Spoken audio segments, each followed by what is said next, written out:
উপদেষ্টা জনাব আসিফ মাহমুদ সজীব ভুঁইয়া গতকাল তার রাজনীতি করা নিয়ে একটা মন্তব্য করেছেন। আমার কাছে এই মন্তব্যটাকে একটা চালাকি বলে মনে হয়। চালাকি, আমি কেন এটাকে চালাকি বলে মনে করছি এবং এই বক্তব্যের উদ্দেশ্যটা কি বা এই চালাকির উদ্দেশ্য কি সেটা নিয়ে একটু কথা বলতে চাই। জনাব আসিফ মাহমুদ বলেছেন, আমি ইত্তেফাক থেকে পড়ছি, অন্তর্বর্তীকালীন সরকারে দায়িত্ব পর রাজনৈতিক দলে যোগ দেওয়ার প্রশ্নে আসিফ মাহমুদ বলেন, এখনও এই বিষয়ে সিদ্ধান্ত নেইনি। যখন সময় আসবে তখন দেশের মানুষের জন্য যেটা বেস্ট অপশন বা ভালো মনে হবে সেখানে যোগ দিতে পারি। তারপরের বাক্যটা ইজ ভেরি ইন্টারেস্টিং। উনি স্পেসিফিকলি বলছেন, ছাত্রদের নতুন রাজনৈতিক দলেই যোগ দিতে হবে এমন কোনো বাধ্যবাধকতা নেই। মানে আমাদের দীর্ঘদিন থেকে এই ধরনের একটা পারসেপশন আছে, জনাব আসিফ মাহমুদ এনসিপিতে যোগ দেবেন তার দায়িত্বের কোনো একটা পর্যায়ে দায়িত্ব ছেড়ে, নির্বাচনের আগেই হওয়ার সম্ভাবনা আছে। কিন্তু ওনার এই বক্তব্যের মাধ্যমে তিনি একটা ধোঁয়াশা তৈরি করলেন। তিনি ওখানে যে যাবেনই গ্যারান্টি নেই, যেতেও পারেন কিন্তু গ্যারান্টি নেই, এবং পরিস্থিতি বুঝে যে কোনো জায়গায় যোগ দিতে পারেন। মানে তাত্ত্বিকভাবে ব্যাপারটা এরকম, উনি বিএনপি, জামায়াত বা অন্য কোনো দলে, এখন তো প্রতিদিন সকাল বিকাল নতুন নতুন দল গজাচ্ছে, যে কোনো দলে যোগ দিতে পারেন। আর টেকনিক্যালি ব্যাপারটা এই রকম। পারেন কি আসলে তিনি, দেবেন কি আসলে তিনি, এসব প্রশ্ন আমরা করতেই পারি।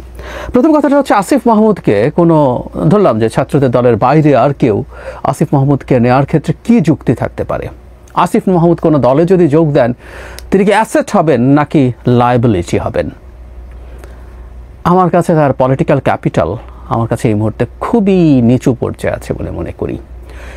একথা মাথায় রেখেই বলছি যে তিনি এই গণ অভ্যুত্থানের একদম সামনের সারিতে যারা নেতৃত্ব দিয়েছেন তাদের মধ্যেও খুবই প্রমিনেন্টদের একজন। সেই সময়কার তার ভূমিকা অসাধারণ, কিন্তু তিনি উপদেষ্টা হবার পর যেভাবে বিতর্কিত হতে শুরু করেছেন, এবং সাম্প্রতিক সময়ে তীব্র বিতর্ক হয়েছে দুটো ঘটনা ঘিরে, তার বাবার ঠিকাদারি লাইসেন্স এবং তার চাইতেও জরুরি কথা তার এপিএসকে অপসারণ আসলে এক অর্থে করা হয়েছে দুর্নীতির অভিযোগে বা দুর্নীতির দায়ে। দীর্ঘদিন থেকে, মানে তার এপিএসকে যদি অপসারণ নাও করা হতো, এই আলাপ পলিটিক্যাল স্ফিয়ারে খুব জোরে সোরে ছিল যে তার এপিএস মারাত্মক দুর্নীতিতে জড়িয়ে পড়ছেন। এখন প্রশ্ন হলো, তার এপিএস এর দুর্নীতির অংশ একেবারেই কি নন জনাব আসিফ মাহমুদ? তিনি কি কিছুই জানতেন না, নাকি তিনি তার অংশ হয়েছেন? অনেকগুলো গুরুত্বপূর্ণ প্রশ্ন আছে। তার বাবার কনফ্লিক্ট অফ ইন্টারেস্ট বোঝেন নাই, যিনি একজন শিক্ষিত মানুষ, যিনি একটা স্কুলের হেডমাস্টার, উনি অশিক্ষিত মানুষ নন। ফলে নানান রকম বিতর্ক তাকে তাড়িয়ে বেড়াচ্ছে। এখন আমরা জানি না, নিশ্চিত নই উপদেষ্টা পদে থেকে জনাব আসিফ মাহমুদ অনেক টাকা করেছেন কিনা। টাকার একটা মূল্য রাজনীতিতে আছে, এখনও টাকা দিয়ে রাজনীতিতে পদ বা বিভিন্ন জায়গায় যাওয়া যায়। ভবিষ্যতেও আরও বেশ কিছুদিন যাবে বলে আমি মনে করি। আমি খুব ইউটোপিয়ান চিন্তা করি না যে শেখ হাসিনার পতনের পর আমাদের পলিটিক্যাল পরিবেশ, পলিটিক্যাল ইডিওলজি একেবারে রাতারাতি পাল্টে যাবে। তো আমরা যদি, আমি আবারও বলছি আমি নিশ্চিত নই, জানি না, অনেক আলাপ আছে, কিন্তু যদি সেটা না হয়ে থাকে তাহলে আসিফ মাহমুদকে কেন নেওয়া হবে দলে, কেন নেবেন? আমি মনে করি এখন তিনি যেভাবে মানুষের সামনে পোর্ট্রেট হয়েছেন, আসলে অন্য কোনো দলে যাওয়ার সম্ভাবনা ওনার যথেষ্টই কম। এমনকি উনি ছাত্রদের দলে গেলেও যে ইমেজ তার তৈরি হয়েছে, তাকে খুব ফোরফ্রন্টে রাখা হবে, আমি সন্দিহান। এটা গেল একটা দিক। দ্বিতীয় দিক হচ্ছে যে উপদেষ্টা আছেন। আমরা কি কেউ, আপনাদের যদি কারো মাথায় আসে আমাকে একটু কমেন্টে লিখে জানাবেন, উনি এতদিন ধরে যে মন্ত্রণালয়গুলোতে আছেন সেই মন্ত্রণালয়গুলোতে উনি আসলে কি খুব সিগনিফিক্যান্ট কাজ করেছেন? কেউ একটু যদি আমাকে লিখে জানান। আমি ভেবে দেখেছি যে তার মন্ত্রণালয়গুলোতে তিনি অসাধারণ কোনো কাজ করেছেন, যেটা মানুষকে তার ক্যাপেবিলিটি সম্পর্কে একটা ধারণা দেবে, তার নেতৃত্ব সম্পর্কে ধারণা দেবে। আমার তো মনে পড়ে না। তো তাহলে অন্য কেউ নেবে কেন? বরং ওই যে বললাম, তার যে গ্লোরিয়াস একটা অতীত আছে আপরাইজিংয়ের সময়, সেটা অনেকাংশেই ঢাকা পড়ে এটা এখন নেগেটিভ দিকে চলে গেছে বলে আমি মনে করি। তাহলে কেন উনি এটা করছেন? আমি বলছিলাম এটা একটা চালাকির প্রধান কারণটা আমি একটু পরে বলবো। একটা গৌণ কারণ এটা হতে পারে, একটা মানুষ যখন তাকে একটু আনসার্টেইন করেন, উনি যদি ছাত্রদের দলেও যান, সেখানে যাতে উনি একটা বেটার জায়গায় যেতে পারেন। উনি যেহেতু আগে যাননি, এখন অনেক পদ দখল হয়েছে, সো সেখানে একটা গুরুত্ব তৈরি করার চেষ্টা হতে পারে। আর অন্যান্য দলগুলোর সাথে নেগোশিয়েট করার হয়তো উনি চেষ্টা করবেন। কিন্তু প্রধান কারণ আমার কাছে যেটা মনে হয় সেটা হচ্ছে তিনি আসলে একটা ধোঁয়াশা তৈরি করতে চাইছেন। কারণ আমরা অনেকেই এই অভিযোগ করছি, আমি বহুবার করেছি, সেটা হলো এনসিপি সরকারের অংশ। কারণ দুজন ছাত্র উপদেষ্টা আছে যারা একটা সময় এসে এনসিপিতে জয়েন করবে, ফলে সরকারের মধ্যে থেকে উপদেষ্টারা তাদের আমি জনাব নাহিদকে এক্সাম্পল দিয়ে বলছিলাম, আমি চেয়েছি ব্যক্তিগতভাবে তিনি এই দলের দায়িত্ব নিক, আমার সেটা নিজেরও চয়েস ছিল, কিন্তু উনিও তো সরকারে ছিলেন এবং হঠাৎ করে উনি সরকারের দায়িত্ব ছেড়ে দিয়ে একটা দলে যোগ দিয়েছেন, ব্যাপারগুলো এরকম না। সো সরকারের মধ্য থেকে তিনি বুকে এনসিপি রেখে সরকার চালিয়েছেন, সরকারের দায়িত্ব পালন করেছেন, যে সরকারটা একটা পুরোপুরি নিরপেক্ষ সরকার হওয়ার কথা ছিল। এগুলো নিয়ে আমরা প্রশ্ন করছি। ঠিক একইভাবে আসিফ মাহমুদ এবং জনাব মাহফুজ আলম সম্পর্কে একই অভিযোগ আমরা করছি। আমি এভাবেও অন্তত বলেছি যে যদি 3 জন বিএনপি বা 2 জন জামাতের 3 জন উপদেষ্টা যদি বলে আমরা বিএনপিতে যোগ দেব এই সরকারের থেকে রিজাইন করে, কিন্তু আমি জয়েন করার আগ পর্যন্ত সরকারে আছি, বা একইভাবে জামায়াতে যোগ দিতে পারি, আমি চিন্তা ভাবনা করছি, বিবেচনা করছি, তারা রিজাইন করে এই যাবো, কিন্তু তার আগ পর্যন্ত আমি সরকারে আছি, এগুলো আমরা মেনে নেব কিনা। ফলে জনাব আসিফ মাহমুদদেরকে যখন আমরা এনসিপিতে জয়েন করবে বলে তাদেরকে এটা নিয়ে প্রতিবাদ করছি, এটা নিয়ে তাদের অনৈতিকতার কথা বলছি, সেটাকে ভেঙে দেওয়ার জন্য আসলে এই চালাকিটা করা হয়েছে বলে আমি মনে করি। আমি খুব সিরিয়াসলি এটা মনে করি, এটাই কারণ। ফলে এখন এনারা এনসিপির এক্সটেনশন এটা বলাতে ঝামেলা হবে। এনসিপি এই সামনেই যখন এদেরকে নিয়ে প্রশ্ন আসবে, এনসিপি বলবে দেখেন আসিফ মাহমুদ কিন্তু বলেছে উনি যে কোনো দলে যেতে পারেন। This is the trick. এই কারণেই এই কাজটা করা হয়েছে। চালাকি, রাজনীতিতে চালাকি লাগে, তবে অতি চালাকি মনে হয় ভালো না। আর এনসিপি দলটা যারা যেভাবে তৈরি করেছে, পলিটিক্সের মাঠ কঠিন, টাফ, কোনো সন্দেহ নাই, কিন্তু তাদের কাছে মোটা দাগে সততা, মোটা দাগে স্বচ্ছতা জনগণ এক্সপেক্ট করে, কারণ তারা নতুন এক ধরনের রাজনীতি আমাদের সামনে আনবেন, এটা তারাই বলেছেন। এই এক্সপেকটেশন মানুষের মধ্যে তারাই তৈরি করেছেন। সুতরাং রাজনীতিতে কিছু কৌশল থাকবে, এটা থাকতে হয়, এটাও সত্য। বাংলাদেশের মতো দেশের রাজনীতি খুব প্লেইনলি সৎভাবে করা যায় না, সৎভাবে করা যায় না। যেমন আপনার আসলে নির্বাচনে বেটার পারফর্ম করার জন্য নির্বাচনকে যত পিছিয়ে দেওয়া যায়, এমনকি সরকারের বলা সীমাটা শেষ সীমায় নিয়ে যেতে পারলে এনসিপির সুবিধা, কোনো সন্দেহ নাই। মানে যে দলের বয়স ডিসেম্বরে 1 বছর হবে, সে 3 মাস বাড়াতে পারলে তার 25% বেশি সময় সে পাচ্ছে, সে 6 মাস বাড়াতে পারলে সে 50% সময় বেশি চাচ্ছে, সে সময় বেশি চাবে, এটা তার স্বাভাবিক, কিন্তু এটা তার বলা যায় না। সোশ্যাল কৌশল করবে, বিচার সংস্কার এগুলোকে কন্ডিশন বানিয়ে সামনে এনে চেষ্টা করবে। এই কৌশলগুলো হয়তো আমরা টু সাম এক্সটেন্ট এক্সপেক্টও করি, এটা হতেই পারে। কিন্তু চালাকি, বিশেষ করে অতি চালাকি, বাজে ধরনের চালাকি তাদের দিক থেকে হওয়াটা একেবারেই অনুচিত। জনাব আসিফের এই কৌশলটা আমার কাছে এই ধরনের বাজে ধরনের একটা চালাকি বলেই মনে হচ্ছে। দর্শক, নানা সমালোচনার চাপ সহ্য করতে না পেরে সম্ভবত উপদেষ্টা আসিফ মাহমুদ সজীব ভুঁইয়া পদত্যাগের সিদ্ধান্তের দিকে যাচ্ছেন, তেমনটাই মনে হয়েছে। গতকালকে একটি মন্তব্যে, অর্থাৎ সাংবাদিকদের সঙ্গে কথা বলার সময় যে সকল কথা তিনি বললেন তার সারাংশ এটাই দাঁড়ায় যে তিনি উপদেষ্টা হিসেবে আর কন্টিনিউ করছেন না কিংবা করতে পারবেন না, তিনি পদত্যাগ করবেন এবং পদত্যাগ করে রাজনীতি করবেন। সেখানেই একটা হাস্যকর রহস্য তিনি রেখে দিয়েছেন।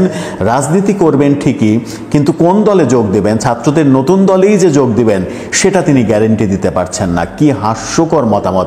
তার মানে কি আসিফ মাহমুদ সজীব ভুঁইয়া বিএনপিতে যোগ দেবেন, বিএনপির বড় নেতা হবেন, কিংবা জামাতের একেবারে শুরা কমিটি, যে শুরা কমিটি রয়েছে সেই শুরা কমিটির একজন হয়ে যাবেন?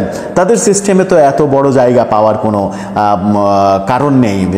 জামাতের রাজনৈতিক সিস্টেমে এত বড় পদ পাওয়া নতুন করে এসে সেরকম কোনো নজির নেই। বিএনপি তাকে কি দলে নিয়েই বিএনপির বড় নেতা বানিয়ে, এমপি বানিয়ে, মন্ত্রী বানিয়ে ফেলবে?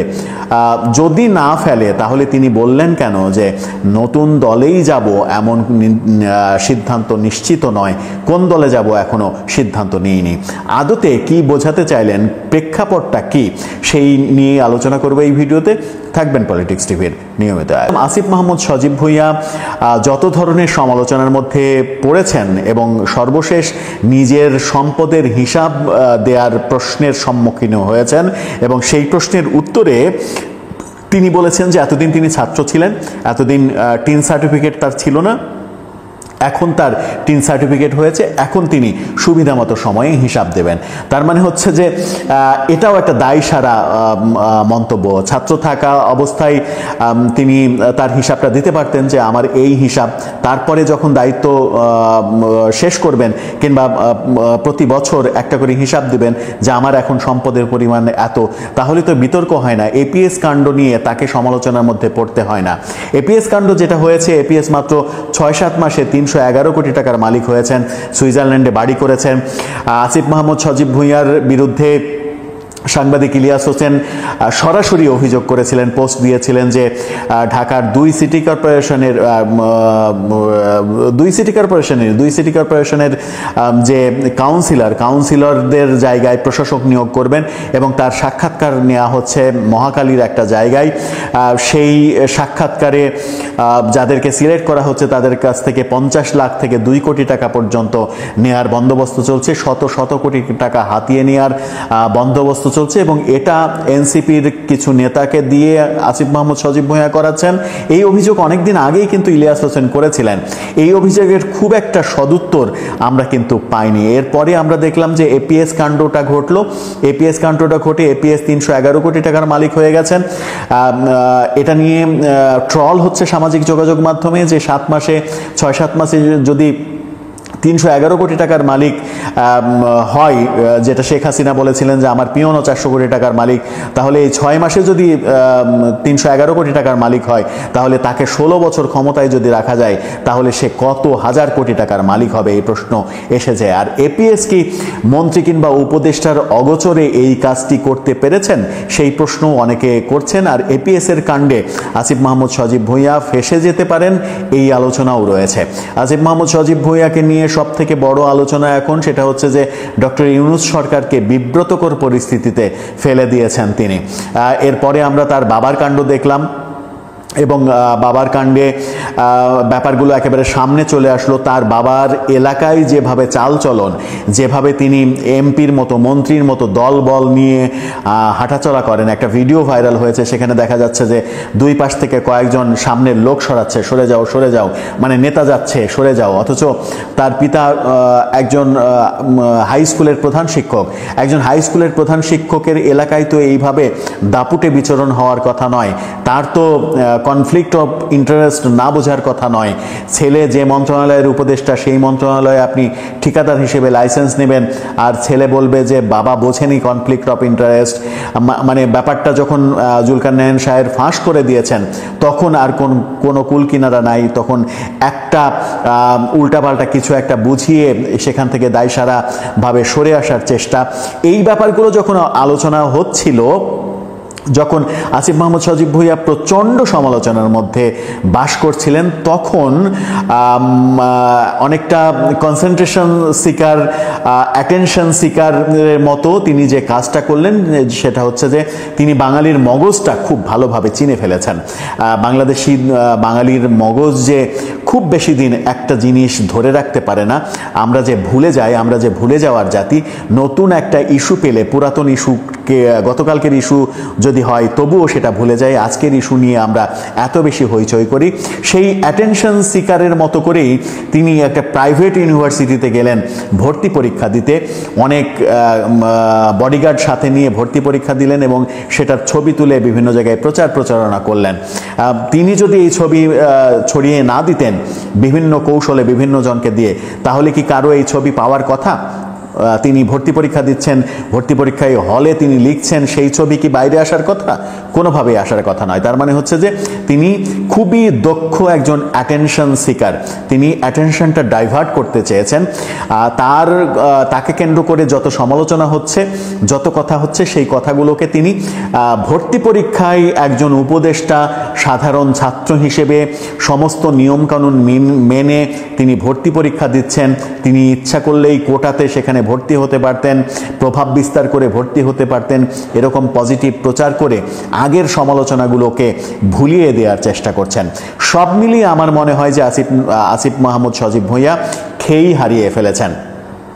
আর খেই হারিয়ে ফেলেছেন বলেই তিনি বলেছেন যে উপদেষ্টার পদ থেকে পদত্যাগ করবেন কিনা এটা নিয়ে এখন পর্যন্ত সিদ্ধান্ত নেননি। সিদ্ধান্ত নেননি মানেই সিদ্ধান্ত নিয়েছেন, এটা তো বলার অপেক্ষা রাখে না যে সিদ্ধান্ত নেননি।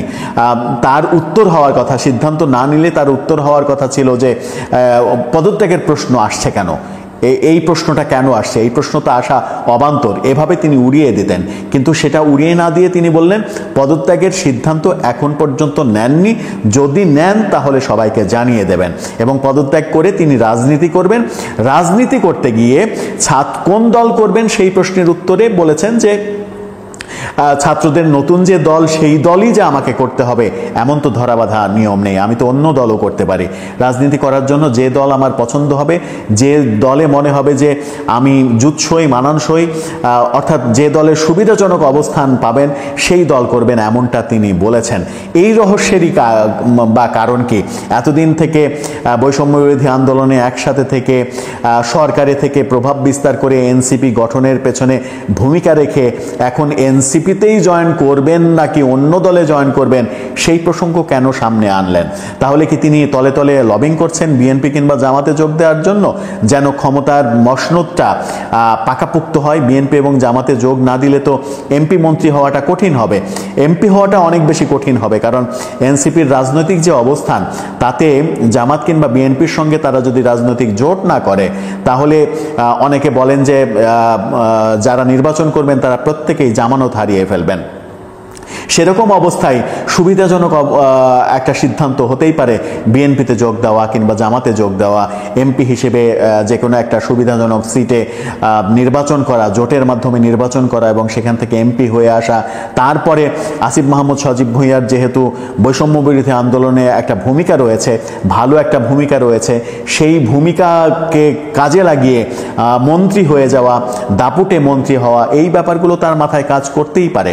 সব মিলিয়ে একটা সিদ্ধান্তে উপনীত হওয়াই যায় যে আসিফ মাহমুদ সজীব ভুঁইয়া সম্ভবত মানসিকভাবে সিদ্ধান্ত নিয়েই ফেলেছেন যে তিনি পদত্যাগ করবেন। আজকাল যেদিনই হোক, 2 দিন আগে কিংবা পরে তিনি পদত্যাগ করবেন। তিনি আর সরকারে থাকতে পারছেন না, সরকারে থাকার মতো বাস্তবতা তার পক্ষে নেই। ইউনূস সরকারকে বিতর্কিত করছেন আসিফ মাহমুদ সজীব ভুঁইয়া, এমন আলোচনা চতুর্দিকে শুরু হয়েছে।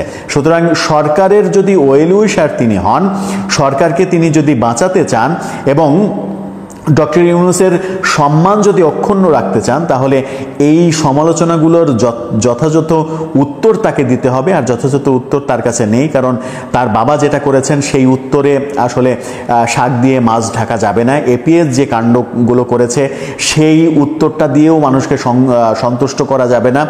অনেকদিন আগে ইলিয়াস হোসেন যে প্রশাসক নিয়োগের বাণিজ্যের অভিযোগ তুলেছিলেন, সেটারও কোনো জুৎসই আমরা উত্তর পাইনি। সব মিলিয়ে আমার মনে হয় যে উত্তর সংকটে যখন আসিফ মাহমুদ সজীব ভুঁইয়া ভুগছেন, তখন তিনি বোধহয় মানসিকভাবে সিদ্ধান্ত নিয়েই ফেলেছেন যে এই সরকারে আর কন্টিনিউ করা যাবে না, এরপর তিনি রাজনীতিই করবেন। তবে আমরা দেখার অপেক্ষায় তিনি কোন দলে রাজনীতি করেন। এনসিপির প্রতিদ্বন্দ্বী হয়ে অন্য কোনো দলে যোগ দিয়ে একটা চমক সৃষ্টি করেন কিনা, সেরকম কি হবে? দর্শক, আপনার কি মনে হয়? মন্তব্য লিখে আমাদের কমেন্ট বক্সে জানাতে